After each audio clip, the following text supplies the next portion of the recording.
Ready হয়ে চলে গেলাম ছোট বোনের বাসায়। আসসালামু আলাইকুম, সবাই কেমন আছেন? আলহামদুলিল্লাহ, আমি ভালো আছি। ছোট বোনের বাসায় যাব পিঠা নিয়ে, তাই আম্মার বাসায় যেয়ে পিঠা বানাবো। পাটিসাপটা পিঠা বানানো হচ্ছে, একটা প্রোগ্রাম আছে,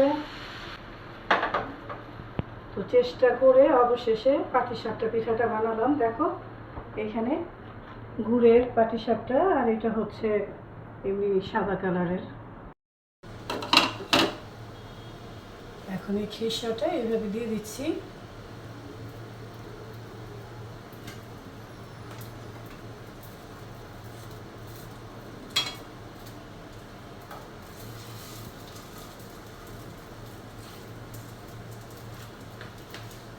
আলহামদুলিল্লাহ, পাটিসাপটা পিঠাগুলো অবশেষে আমরা কমপ্লিট করতে পারলাম।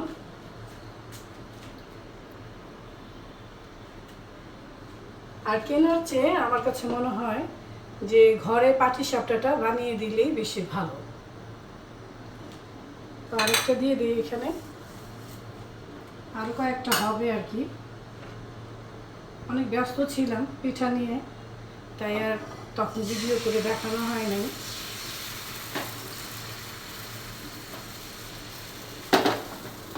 এভাবে রেখে দিচ্ছি। একদম এলোমেলো অবস্থা রান্নাঘরের পিঠা বানাতে গিয়ে।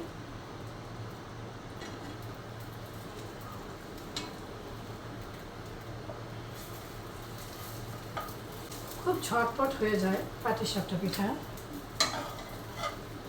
আর আমার যেহেতু বানাতেই হবে, অনেকগুলো পিঠা বানিয়েছে কিন্তু দেখেন। এই তো হয়ে গেল পাটিসাপটা পিঠা। এগুলো এখন বোনের বাসায় পাঠানো হবে, একটু ঠান্ডা হোক। আর মালপোয়া বানানো হচ্ছে, বোনের বাসায় নিয়ে যাব।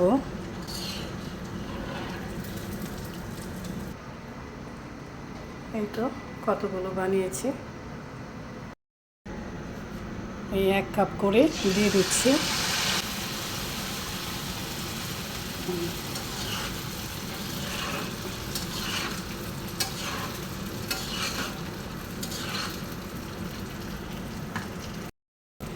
গরমের জন্য এখন আমাদের মিরপুরে পিঠা একদমই পাওয়া যায় না, তাই আমি নিজেই ইউটিউব দেখে তারপর বানানো শুরু করে দিলাম।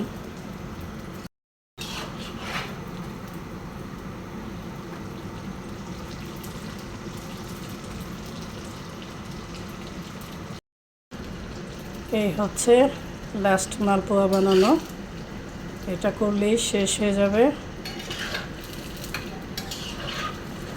তো হয়ে গেছে, তেলটা একটু ছড়িয়ে নিচ্ছি। এখন একটু সফট সফট থাকবে, ঠান্ডা হলে শক্ত হবে। এই তো বানানো হয়ে গেল মালপোয়া। ডালা সাজানো শুরু হয়ে গেছে। প্রথমেই পান সাজালাম, তারপর মিষ্টি ডালার মধ্যে খুব সুন্দর করে ডেকোরেশন করে দিলাম। পিঠাগুলো কি সুন্দর লাগছে ডালাতে। আর ছোট বোনের বাসায় কেন যাচ্ছি এত পিঠা এত ডালা সাজিয়ে নিয়ে, তা তো আর বলা হয়নি। আমার ছোট বোনের বেবি হবে, আর প্রোগ্রামটা হচ্ছে বেবি শাওয়ারের প্রোগ্রাম, মানে 7 মাস হলে যে প্রোগ্রামটা করে। আমার বোনের 2টা ছেলে আছে, এখন 3 নাম্বার বেবি হবে। আমরা চাচ্ছি তার মেয়ে হোক। আল্লাহ যেন আমাদের সবার মনের ইচ্ছা পূরণ করে, বিশেষ করে আমার বোনের হাজব্যান্ডের। ওদের মেয়ের অনেক শখ, আল্লাহ যেন তাদের মনের আশা পূরণ করে, এই দোয়াই করি। প্রোগ্রামটা ঘরেই করা হচ্ছে, সুন্দর করে স্টেজটা সাজিয়েছে ঘরের ভিতরেই। সব আত্মীয় স্বজনকে বলা হয়েছে, আর ঘরোয়া পরিবেশে প্রোগ্রাম করাটাই আমার কাছে কেন জানি বেশি ভালো লাগে। অনেক দিন পর সব আত্মীয় স্বজনের সাথে দেখা হলো এই প্রোগ্রামের কারণে। সংসার জীবনে সবাই এত ব্যস্ত হয়ে উঠেছে, যে যার পরিবার, সন্তান সবাইকে নিয়ে ব্যস্ত থাকে, তাই আর কারোর সাথে কারো খুব একটা দেখা হয়ে ওঠে না। আজকে সবার সাথে দেখা হলো, ভালোই লাগছিল। মাশাআল্লাহ, আজকে আমার ছোট বোনকে খুব কিউট লাগছিল আর ড্রেসটাও খুব সুন্দর পড়েছে। অনেক দিন পর সবার সাথে সবার দেখা হতে আড্ডাটা ভালোই জমেছিল।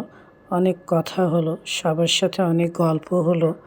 এখন খাওয়া দাওয়ার পর্ব শুরু হয়ে গেছে।